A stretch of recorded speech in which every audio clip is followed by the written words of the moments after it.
유다서 1장 20절에서 25절 말씀입니다. 유다서 1장 20절에서 25절 말씀 한 절씩 교도가시며 읽고 마지막 한 절은 같이 읽도록 하겠습니다. 사랑하는 자들아, 너희는 너희의 지극히 거룩한 믿음 위에 자신을 세우며 성령으로 기도하며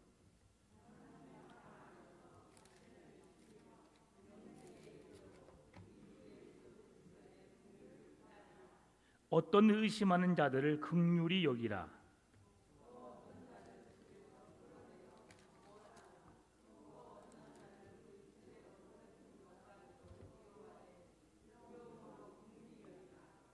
능히 너희를 보호하사 거침이 없게 하시고 너희로 그 영광 앞에 흠이 없이 기쁨으로 서게 하실 이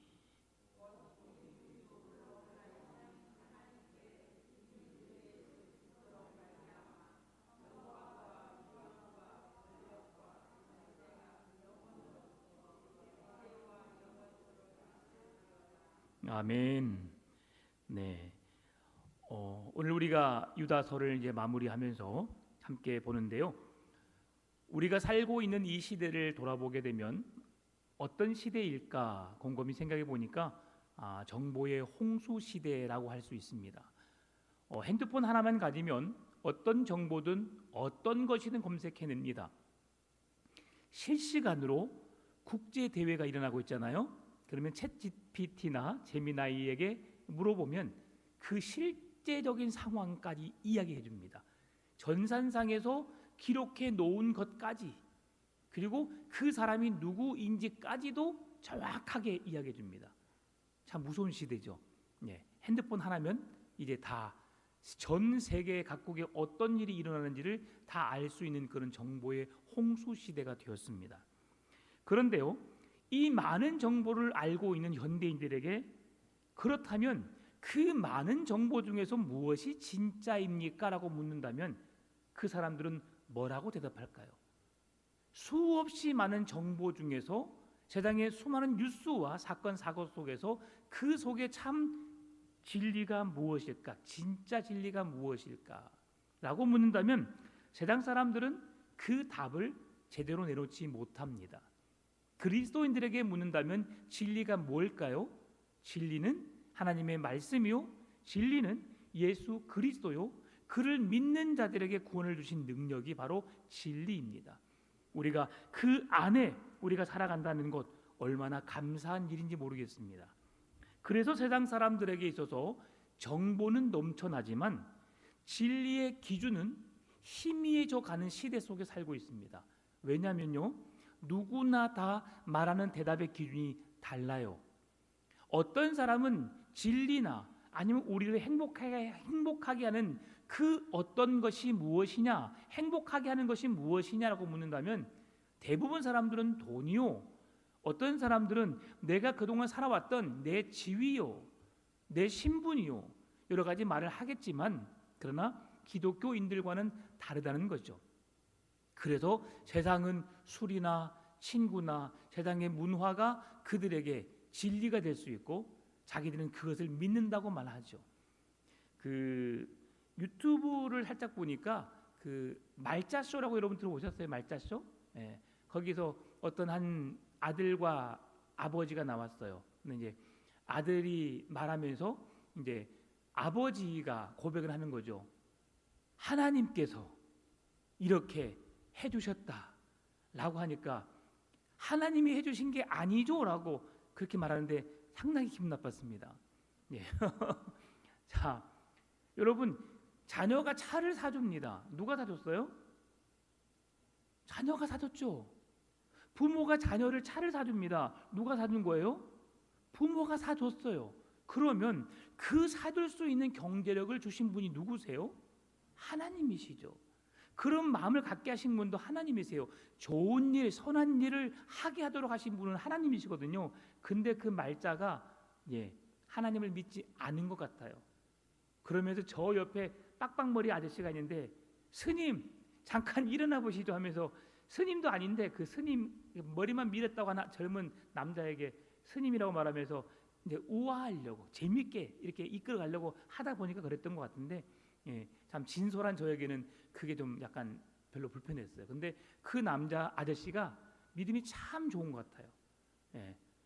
그래서 어떤 한 사람이 자기 부모에게 뭘 선물을 한다라고 하면 받겠냐고, 뭐 독일의 무슨 비사에 나오는 그런 차를 하나 받겠냐고 했더니 받지요 라고 하면서도 그것도 하나님이 주셔야 하지요 라고 하면서 그렇게 고백을 하는 것을 보면서 야, 참 그 사람은 믿음이 있구나. 방송에서 여러분 하나님의 이름을 부른다는 것 결코 쉽지 않습니다.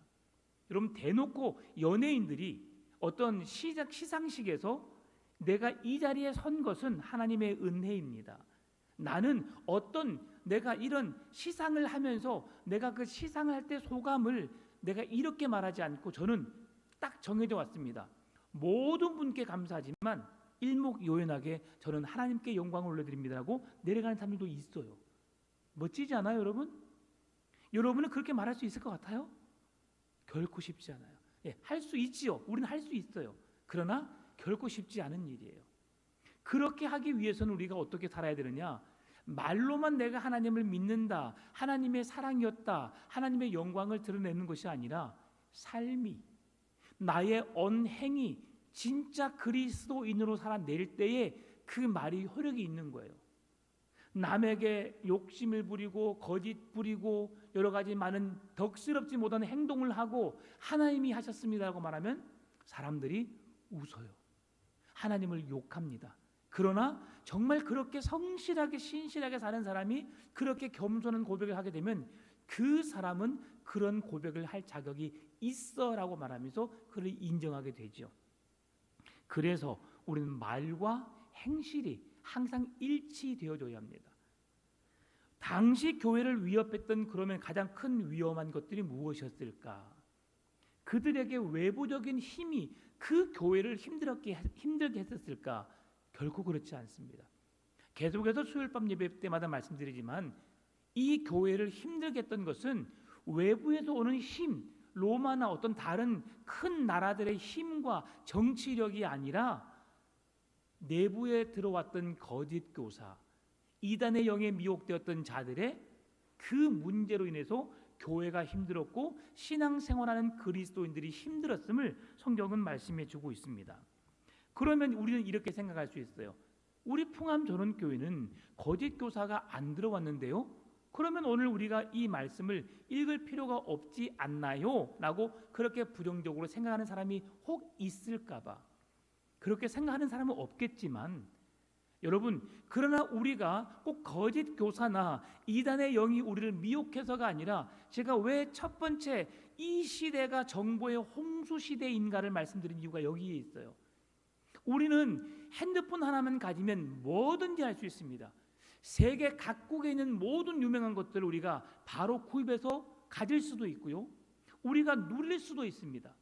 영상 이름만 치면 그 지역의 특성들을 다 홍보해 놓은 영상을 우리가 다 볼 수 있고요. 모든 스포츠나 경기나 어떤 행사에 대해서 인터넷에 올려놓는 거 있으면 우리가 다 볼 수 있어요. 직접 눈으로 볼 수는 없지만 그렇게 할 수 있는 것이 지금 시대거든요. 그러니까 내가 정말 눈에 보이지 않지만 하나님을 진짜 믿고 의지하고 있는가, 아니면 내가 정보의 홍수 시대에 나도 그곳에 동요되어서 그것을 내가 바라보며 살아가고 있는가를 이 시간 생각해 보았으면 좋겠습니다. 따라서 성경적인 기준과 영적인 분별력을 갖추지 못한다면 우리 역시 나도 모르는 사이에 세상의 가치관에 휩쓸려서 영적으로 무기력해질 수 있다는 사실이죠.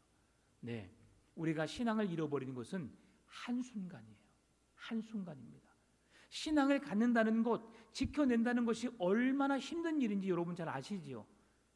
겪어보지 않아서 모르시겠지만 여러분은 늘 주님 안에 계셨으니까요. 그런데 진짜 한번 방황하면, 한번 내가 쉼을 얻다 보면, 그 편안함을 누리다 보면, 그곳에 안주하다 보면 신앙을 잃어버릴 수도 있다는 사실이죠. 그래도 우리는 한순간도 믿음을 놓아서는 안 되는 것입니다.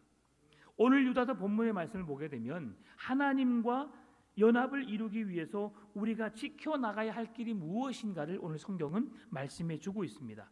그것이 무엇인가 20절 21절에서 말씀해 주고 있는데요. 특별히 20절 말씀, 사랑하는 자들아 너희는 너희의 지극히 거룩한 믿음 위에 자신을 세우며 성령으로 기도하며. 아멘. 오늘 우리 거짓 가르침과 세상의 유혹에 맞서서 성도가 어떻게 살아야 할지를 성경이 말씀해 주고 있어요. 그래서 삼위일체 하나님과 깊은 연합을 이루도록 우리에게 말씀해 주고 있는데요. 거짓 가르침에 대항하여서 나 자신을 지키는 첫 번째 길이 무엇인가? 뭐라고요? 성령 안에서 기도해야 한다고 말씀하고 있어요. 그 앞에 거룩한 믿음 위에 자신을 세우며, 거룩한 믿음 위에 자신을 세우며, 그 거룩한 믿음이라고 하는 것은 바로 예수 그리스도, 반석이신 예수 그리스도의 터 위에 세워지는 믿음을 말합니다. 콜롬비아 지진 보셨죠? 일본의 지진 영상을 통해서 보셨죠? 어떻든가요? 그 견고했던 건물들이 우리가 들려고 해도 들지 못했던 그 차가, 아니요, 우리나라에도 거제도입니까 통영입니까? 아파트 1층 2층을 쓸어버렸던 그곳, 토사가 그렇게 무섭습니다. 우리는 아무것도 아닌 것 같이 느껴지잖아요. 그냥 그 창문 엄청 견고하잖아요. 여러분, 샤시 문 들으려면 여성분들은요 그 큰 문 못 듭니다. 남자도 못 들어요. 옛날에는 샤시가 절반 됐어요. 아니면 뭐 4개로 해가지고 그 작게 해놨잖아요. 근데 지금은 큰 거 하나, 양쪽에 문 열 수 있는 거 조그만한 거 하나, 그러면 옆에 것도 들으려면요 엄청 무거워요. 지금은 단열도 돼야 되죠, 방음도 돼야 되죠. 그러다 보니까 무거워요. 그 유리도 두꺼워요. 근데 그 큰 것은요 장정 둘이 들기도 힘들어요. 그런데 물이 쓸든가 토사가 딱 밀어닥치니까 그 안에 있는 모든 것이 그냥 그대로 다 쓰러져서 나와버리는 거죠. 차가 다 뒤집혀 버리고요, 쓸려가 버리고요, 또 내려가 버리고요. 그것이 지금 우리의 현실이에요. 우리 힘으로 할 수 있는 것이 우리는 아무것도 없어요. 여러분, 그래서 우리가 뭐 하느냐? 견고한 반석 위에 믿음의 집을 지어야 한다. 그 믿음 위에 서 있는 우리들에게 무엇으로 기도하라고 말씀하시는가? 성령으로 기도하라고 성경은 말씀해 주고 있습니다. 그렇다면 성령으로 기도한다는 것은 무엇을 의미할까요? 성령으로 기도한다, 단순히 내 욕심, 내 뜻을 하나님께 관철시키기 위해서 목소리를 높이는 기도가 아닙니다. 성령으로 하는 기도라고 하는 것은 무슨 기도냐면, 내 안에 계시는 성령님, 하나님이 주신 힘과 능력으로 그 모든 일을 행할 수 있다고 믿는 믿음의 기도를 말합니다. 믿음이 없는 기도는 성령이 내 안에 계시지 않아요. 왜요? 성령이 내 안에 오시는 이유는 주 예수를 믿는 자들에게 선물을 주시는 결과이기 때문에 그런 거예요. 성령이 내 안에 계시다고 하는 것은 주 예수 그리스도를 믿는 믿음의 고백에 세워진 백성들에게 주시는 선물이에요. 그러니까 우리가 성령으로 기도할 수 있다고 하는 것은 내가 믿음으로 하나님, 예수님, 성령님의 존재를 내가 알고 깨닫고 믿는 자들이어야 그 모든 기도를 통해서 하나님이 들으시고 역사하신다는 그 믿음이 기본으로 세워져 있어야 우리가 성령으로 기도할 수 있다는 사실이죠. 목소리만 높여서 크게 외친다고 성령의 기도가 아닙니다. 내가 한마디 고백을 한다 할지라도 하나님께서 이 기도를 들으시고 응답해 주신다는 사실을 알 때에, 여러분 예전에 그 이름은 제가 잘 생각이 안 나지만 언뜻 그 어떤 한 유명한 목사님이 기도원 가셔서 기도를 하러 가요. 여러분, 기도원에 기도하러 가면 기도를 많이 해야 돼요, 적게 해야 돼요? 많이 해야죠. 보통 조금 이제 산기도나 기도원에 가서 기도하는 것을 잘 모르신 분, 경험을 잘 못하신 분들은 왜 굳이 기도원까지 가서 기도해야 되나라고 말하신 분이 계세요. 교회 얼마나 좋아, 아무도 오지 않고 언제든지 얼마든지 시간 내다 기도할 수 있는데 라고 말하지만 여러분 다른 이유가 뭐냐면요, 교회에 있으면 언제든지 누군가가 나를 부르고 어떤 제약이 있을 수 있어요. 그런데 기도원에 가게 되면 그 누구도 나를 제약하지 않아요. 내 스스로 내가 시간을 통제하고 내가 활용할 수 있는 그런 장점이 있기 때문에 기도하러 가는 거예요. 그런데 한 목사님이 기도하러 갈 때에 너무 많은 복잡한 문제들을 가지고 기도를 올라갔어요. 근데 그 목사님이 올라갈 때 이렇게 기도합니다. 하나님 다 아시지요? 하나님 다 아시지요? 마음에 평안이 있는 거예요. 평안이 있다는 것은 하나님이 들으셨어 안 들으셨어요? 들으셨어요. 그리고 내려온대요. 그리고 내려오니까 문제가 해결됐어 안 됐어요? 됐어요. 안 됐으면 그런 이야기를 옛날에 훌륭한 부흥 강사님이 말씀 안 하셨겠죠. 여러분 기도는요, 오랜 시간 동안 진지하게 해서 기도할 수 있지만 정말 하나님이 내 기도를 들으신다는 믿음 위에 세워진 기도라면, 하나님이 일하신다는 확신이 있다면 하나님 다 아시지요라고 하는 그 기도에 하나님은 역사하신다는 사실이죠. 이 기도에 하나 더 덧붙여서 말씀드리면, 그럼에도 불구하고 우리가 해야 할 일은 해야 합니다. 왜 그러느냐? 신학교에서 시험을 치르는데 신학생이 공부를 열심히 하지를 못했어요. 그러니까 1번의 답 하나님이 아십니다. 2번의 답 하나님이 아십니다. 교수님이 고민했어요. 하나님이 알아요 몰라요? 알아요. 그래서 교수님이 생각하기를 하나님은 알지만 너는 모르기에 빵점.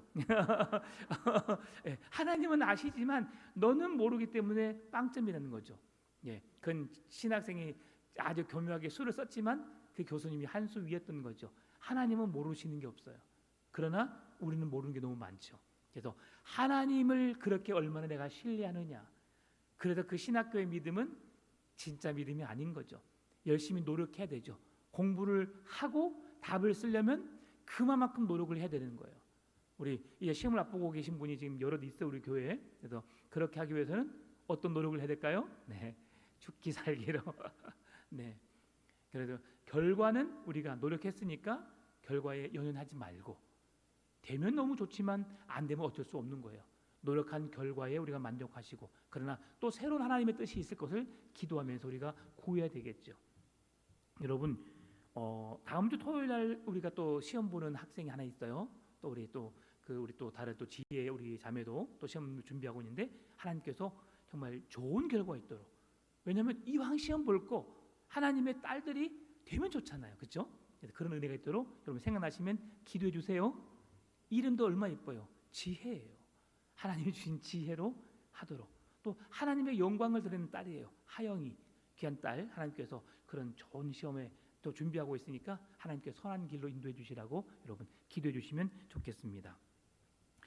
내 욕심, 내 뜻이 아니라 하나님께서 행하실 일에 대한 믿음으로 간구하는 기도가 성령으로 우리가 하나님께 기도하는 것이다. 성령 안에서 기도하는 것이다 라고 하는 것이죠. 그래서 나의 열심, 나의 힘, 나의 목소리, 내가 이렇게 많이 기도했습니다라고 하는 것이 아니라 하나님이 들으셔야 되는 거죠.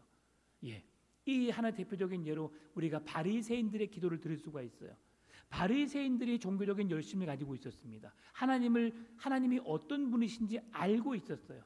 그런데 그들이 기도하기를 이렇게 기도했죠. 나는 하루에 3번씩, 하루에 몇 번씩 기도도 하고 금식도 하고 구제도 하고 이렇게 내가 열심히 믿음 생활을 합니다 라고 주님께 고백했죠.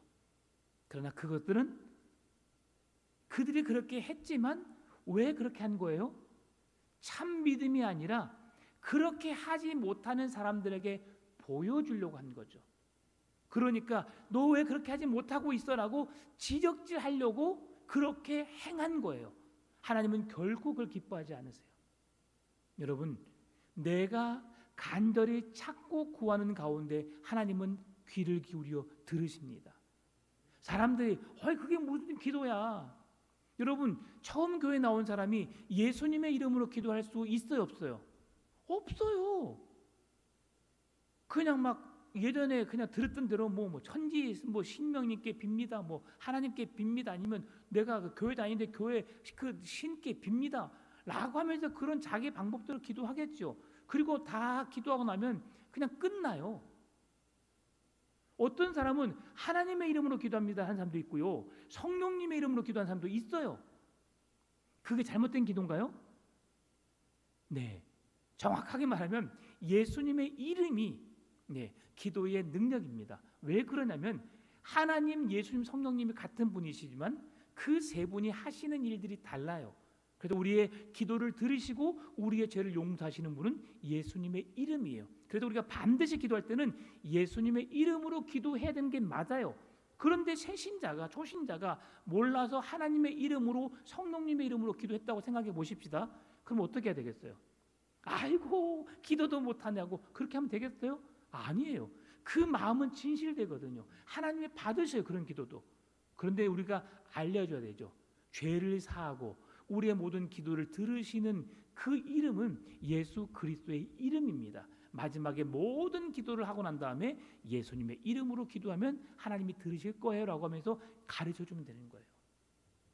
그래서 하나님의 깊은 마음을 깨달을 수 있도록 우리의 영안을 열어주시고 우리의 마음과 생각이 하나님의 말씀에 집중되어 있어서 그 일들을 감당할 때에 우리는 성령 안에서 드리는 기도를 할 수 있는 겁니다. 반대로 하나님을 업신여기는 자들, 영적으로 타락한 교사들의 특징은 무엇일까요? 19절이 말씀하듯이 그들 안에는 성령이 없습니다. 여러분, 주여 주여 하는 자마다 다 구원을 얻을 것이 아니라고 성경 말씀하잖아요. 왜 그렇죠? 그들 안에 진짜 믿음이 없이 그냥 내가 입술의 고백을 통해서만 부르짖는 자들 기도를 주님은 듣지 않으신다는 거예요. 여러분, 교회 안에 알곡과 쪽정이가 있다는 사실 여러분 알고 계세요? 여러분이 알곡일 수 있고 제가 쪽정일 수도 있어요. 누군가가 쪽정일 수도 있다는 사실이죠. 그러나 여러분, 분명히 말씀드리지만 우리 모두가 다 알곡이기를 원합니다. 주님이 마지막 추수의 때에, 마지막 재림의 때에 우리에게 오셔서 키질을 하실 때에 바람에 날려 그 믿음이 부족해서 천국을 향하지 못하고 지옥으로 나가 떨어지는 어리석은 자가 없기를 바랍니다. 나를 전심으로 찾고 또 찾는 자가 하나님을 만나게 되는 줄 믿습니다. 그래서 입으로는 하나님을 말하고 그 하나님이 어떤 분이신지 알 수는 있지만 내가 전심으로 진심으로 믿음으로 하나님께 나가지 못하면 그 사람의 기도는, 그 사람은 구원받을 수 없다라고 오늘 성경은 말씀해주고 있는 거죠. 그래서 성령 안에서 드리는 기도는 반드시 예수 그리스도와 연결되어지는 생명의 끈, 우리의 구원의 끈, 예수 그리스도의 이름이라는 그 기도의 끈, 생명의 끈을 놓지 않아야 되는 거죠. 그 끈을 붙잡을 때에 믿음 위에, 그래서 앞에서 뭐라고 말씀하고 있어요? 거룩한 믿음 위에 자신을 세우며 성령으로 기도하며, 믿음 위에 굳게 서 있는 가운데 성령 하나님께서 기도하게 하시는, 우리의 입술을 열어서 기도하게 하시는 그 기도가 하나님이 들으시는 기도인 줄 믿으시기 바랍니다. 그럼 두 번째로 우리가 거짓 가르침에 대항해서 자신을 지키는 두 번째 길은 뭐냐?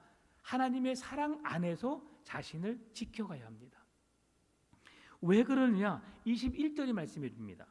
하나님의 사랑 안에서 자신을 지키며 영생에 이르도록 우리 주 예수 그리스도의 긍휼을 기다리라. 여러분, 요한복음 6장 28절 말씀 보게 되면 이렇게 말씀되어 있어요. 6장 29절, 예수께서 대답하여 이르시되 하나님께서 보내신 이를 믿는 것이 하나님의 일이라. 제가 이 말씀을 하려고 했는데 28절에 사람들이 예수님을 찾아와서 이렇게 질문합니다. 예수님, 우리가 어떻게 하여야 하나님의 일을 할 수 있습니까? 라고 물어요. 그러니까 예수께서 대답하여 이르시되 하나님께서 보내신 일을 믿는 것이 하나님의 일이라. 하나님이 보내신 자가 누구예요? 그들 앞에 서 있는 예수님이셨어요. 그런데 그들은 하나님의 일을 알았어요, 몰랐어요? 몰랐어요. 그 앞에 서 있는 자가 하나님이 보내신 자, 구원자, 독생자 예수 그리스도이심에도 불구하고 그들은 그를 나사렛 사람 그리고 목수의 아들 정도밖에 생각하지 않았어요. 그를 구원자라 하나님의 아들이라고 믿지 못한 거죠. 그 하나님의 사랑을 알 수 있는 길은 하나님이 보내신 독생자 외아들 예수 그리스도께서 십자가의 죽음에 이르는 그 과정을 아는 자들이 하나님의 사랑을 힘입을 수가 있어요. 여러분, 하나님이 여러분을 사랑하신 결과가 무엇입니까? 여러분을 사랑하신 여러분을 사랑해서 여러분에게 주신 선물이 무엇입니까? 뭐예요? 예수 그리스도의 십자가의 구속의 은혜밖에 없어요. 여러분, 만약에 하나님의 사랑을 세상의 물질이라고 여러분 말한다면 물질이 적은 사람은 어떻게 생각하겠어요? 나는 하나님이 덜 사랑하시네? 라고 말할 수 있어요. 그러니까 세상에 보여지는 것은 하나님의 사랑의 기준이 아니에요. 여러분, 세상의 것은 내가 노력하는 만큼 얻어질 수도 있고 노력했음에도 불구하고 얻어지지 못하는 경우도 있어요. 그렇죠. 그러나 내가 수고의 땀을 흘리고 아낌없이 흘리지만 내가 나를 위해서 마음껏 쓰는 사람들은 많이 남지 않아요. 그러나 나를 위해 쓰지 않는 사람은 남을 위해서도 쓸 수 있는 만큼이 생기는 거예요. 그렇죠. 똑같이 돈을 버는데 여러분, 남을 위해서 내가 어떻게 희생하냐, 내가 어떻게 선교하고 내가 어떻게 구제하냐, 어떻게 할 수 있어요? 안 쓰면 되는 거예요. 안 쓰면 하나님이 주시면 되죠. 네. 하나님께 주시라고 해서 지금 이 시간 제 통장에 1억이 들어와 안 들어와요? 100억이 들어와 안 들어와요? 안 들어와요. 제가 놀란 게 자꾸 제가 뭐 TV만 보는 줄 아는데 순간순간 제가 TV를 보면서 보는 겁니다. 추신수하고 그 몇 명 메이저리그 선수들 김병현하고 또 오승환인가 하고 3명이 남았어요. 추신수가 한 달에 연금이 한 4천에서 5천이 그냥 가만히 있어 들어옵니다. 조금 들어오죠. 아무것도 안 했는데 메이저리그에 10년 이상 뛴 선수들에게 주는 연금이 한 5억이 넘는데요. 그래서 추신수 그러니까 한 달에 4천만 원, 5천만 원씩이 그냥 가만히 들어와요. 김병현이는 3억 정도 들어오고 오승환은 한 1억 정도 못 들어와, 한 7, 8천 정도 들어온대요. 연금이. 그러면 가만히 있어 7, 800이 들어와요. 이런 사람들은 말하겠죠. 이야, 하나님이 뭐 나 자고 있어도 그냥 한 달에 그냥 통장에 들어와. 여러분은 얼마나 통장에 들어오시나요? 노령연금 30만 원, 그렇죠? 국민연금 이제 여러분이 넣으신 만큼 들어오시겠죠. 근데 그거 외에는 우리한테 통장에 돈 들어오는 게 없어요. 자, 그러면 하나님이 주셨어요라고 말할 때 우리가 똑같이 하나님이 주신 거예요. 그렇죠? 액수로 말한다면 우리는 그것을 비교 대상 비교할 수가 없어요. 왜? 하나님은 사랑의 하나님이 아니시거든요. 사랑한다고 하는 것은 내가 마음에 그만큼 그 사랑을 받을 때의 그 사랑을 내가 받았다라고 말해요. 엄마 아빠가 사랑해라고 말하면 그것이 돈의 가치는 아니지만 그 말 속에 깊은 사랑이 있음을 알고 자녀는 고마워라고 말해요. 엄마 아빠 사랑해라고 말하지만 그 어떤 걸 주지 않지만 그 자녀의 주신 그 고백적인 말을 통해서 부모는 흐뭇해하고 행복해합니다. 왜요? 그곳에 진심이 달려있기 때문에. 하나님의 사랑의 진짜 배경은 뭐냐면 우리에게 육체적인 어떤 뭔가를 주어서가 아니라 그 자격 받을 수 없는 우리들에게 독생자 외아들 예수 그리스도를 십자가에 내어 주심으로 우리를 대신하여 생명의 값을 지불케 하시고 우리를 구원하신 그 은혜가 하나님의 사랑입니다. 여러분, 이 사랑 안에서 우리 자신을 지켜낼 때에 우리는 하나님 아버지께 나갈 수 있는 길이 우리에게 보장된 거예요. 왜요? 예수 그리스도의 이름에만 구원이 있기 때문이죠. 부처의 이름에 절대 구원 없습니다. 마호메트, 공자, 맹자, 석가모니 그 모든 사람의 이름에는 절대로 구원이 없어요. 우리가 세상을 살아가는데 지혜를 얻도록 어떻게 세상을 살아가는 것이 정말 더 이로울까, 다른 사람에게 덕스러울까 라는 것들을 가르침은 주었지만 참 구원의 길은 예수 그리스도밖에 주지 않았어요. 그래서 우리가 그 사랑을 알 때에 우리는 하나님의 사랑을 온전히 받은 거예요. 그러니까 내가 메이크 옷을 입지 않아도 행복하잖아요, 여러분. 행복하시죠? 예. 신발 20만 원, 30만 원짜리 내가 돈 걔는 안 한다 했죠. 비싼 거 내가 안 신어도 예. 행복하잖아요, 여러분. 그렇지 않아요? 행복해요. 왜요? 내 안에 누가 계시니까? 예수님이, 성령님이 내 안에 계시니까. 그 은혜로 살아가시기를 바랍니다. 그래서 우리는 오늘 본문의 21절 다시 한번 읽으면 하나님의 사랑 안에서 자신을 지키며 영생에 이르도록 우리 주 예수 그리스도의 긍휼을 기다리라 라고 말씀하시는 거죠. 오래 기다려야 돼요. 오래 참아야 돼요. 아멘입니까? 하나님의 사랑의 완성은 언제 이루어져요? 주님이 이 땅에 오시는 그날 완성되어집니다. 그 사랑을 얼마나 기다렸는가? 구약의 성경의 백성들은 예수 그리스도가 오기까지 기다렸어요.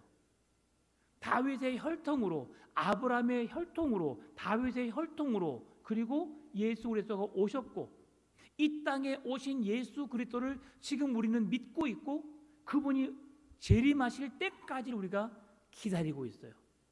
믿음은 오랫도록 지속되어야 하는 거예요. 오늘 내가 믿고 열심히 하나님을 찬양하고 기도하고 예배했다고 해서 구원이 완성되어진 게 아니에요. 예수를 믿으면 구원받지만 그 구원을 우리가 받을 때까지 우리는 구원을 지켜내야 하는 거죠. 그래서 그 사랑을 잊어서는 안 됩니다. 하나님의 사랑 안에 거하시기를 바랍니다. 세 번째, 거짓 가르침에 대항하여서 내 자신을 지킬 수 있는 세 번째 길은 우리 주 예수 그리스도의 긍휼을 기다려야 합니다. 긍휼이 뭐죠?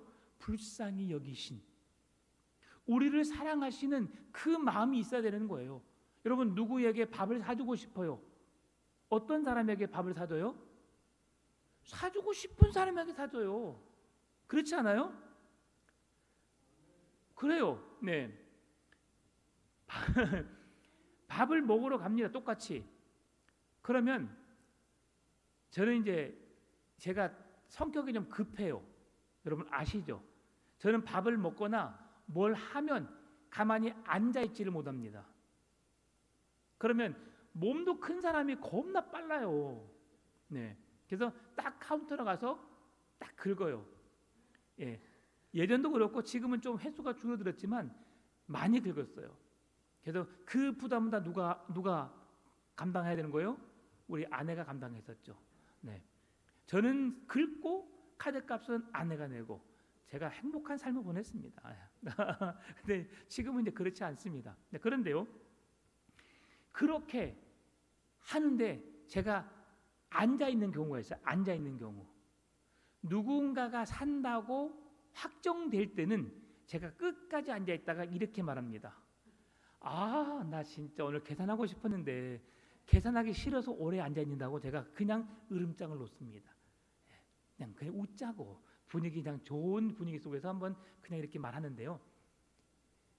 누가 그렇게 살 수 있는 것은 사랑하기 때문에 사는 것이고요. 그러면서 하나님은 오늘 우리에게 신앙생활의 가장 기본적인 본질이 무엇인가를 가르쳐 주는데 기다림이라고 말씀해 주세요. 긍휼이라고 하는 것은, 오래 참음이라고 하는 것은 하나님이 우리를 불쌍히 여기시고 우리를 구원하신 그 일은 오랫동안 지속적으로 우리가 그 믿음을 지킬 때에 하나님의 긍휼의 은혜가 우리에게 임하게 되는 거예요. 여러분, 남자와 여자가 교제를 해요. 그러면 어른들이 이렇게 말하잖아요. 최소한 4개의 계절은 지나고 나서 결정하라고 말합니다. 봄, 여름, 가을, 겨울을 지나고요. 왜요? 사람은 쉽게 알 수 없어요. 30년을 살고 계신, 50년을 살고 계신 여러분 계시다면 어떻든가요? 여러분의 남편이, 여러분의 아내가 똑같던가요? 한결같으시던가요? 연애할 때 그렇게 잘해주겠다고 했던 여러분이 그렇게 똑같던가요? 예, 우리 세대에게 물어보고 싶지만 노 코멘트. 네, 근데 우리 제시기는 잘할 것 같아요. 워낙 성실하고 바르니까. 그래도 부족한 것이 느껴질 거예요. 그래도 제가 잘할 게 못하게요. 네, 제 스스로는 잘한다 하지만 못한 게 많아요. 근데 소문이 잘못 나가지고 이제 오 목사는 다 해준다고 막 소문이 나가지고 제가 큰일 났어요.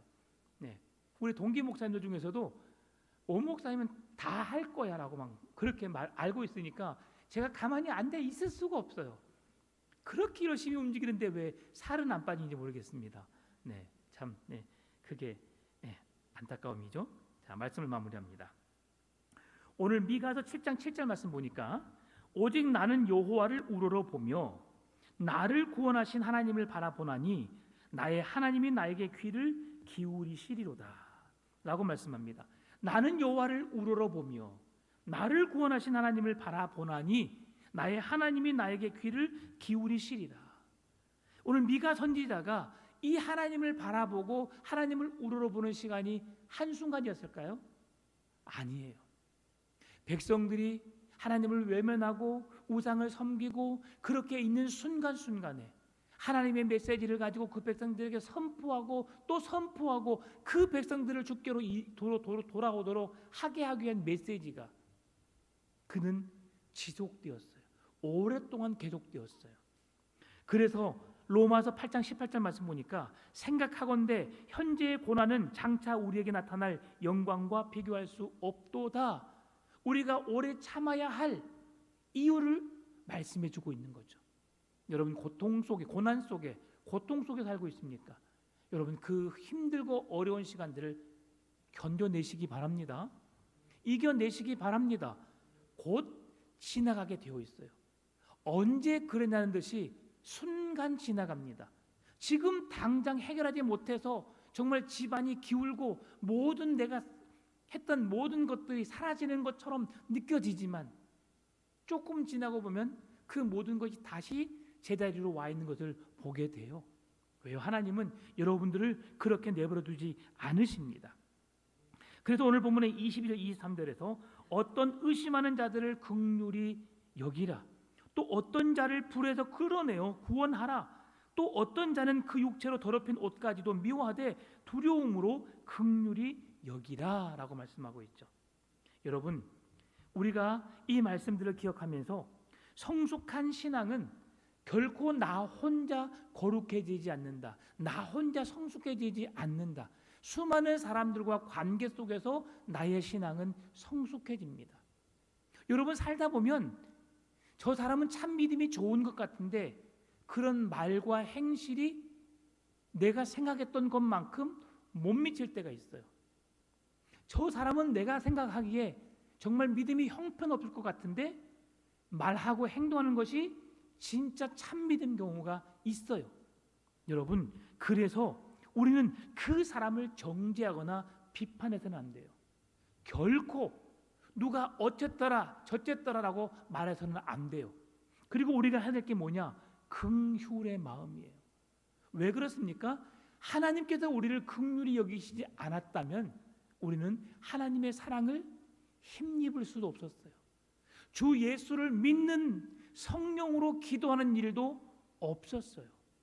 하나님이 오래 참으심으로 우리를 기다려 주셨고 우리를 구원의 길을 열어 놓으셔서 그 길로 인도하셨기 때문에 그 길로 인도하셨지만 여전히 우리를 보시고 하나님이 얼마나 화가 나셨을까요? 얼마나 많이 힘드셨을까요? 그러나 오래 참으심으로 우리가 믿음이 성숙할 때까지 기다려 주시는 거예요. 여러분 그래도 오늘 마지막에 24절에서 능히 너희를 보호하사 거침이 없게 하시고 너희로 그 영광 앞에 흠이 없이 기쁨으로 서게 하실 이 누구세요? 25절에서 곧 우리 구주 홀로 하나이신 하나님께 우리 주 예수 그리스도로 말미암아 영광과 위엄과 권력과 권세가 영원 전부터 이제와 영원토록 있을지어다 라고 말하는 거죠. 하나님의 거룩한 백성들로서 여러분, 믿음 안에 굳게 서시기를 바랍니다.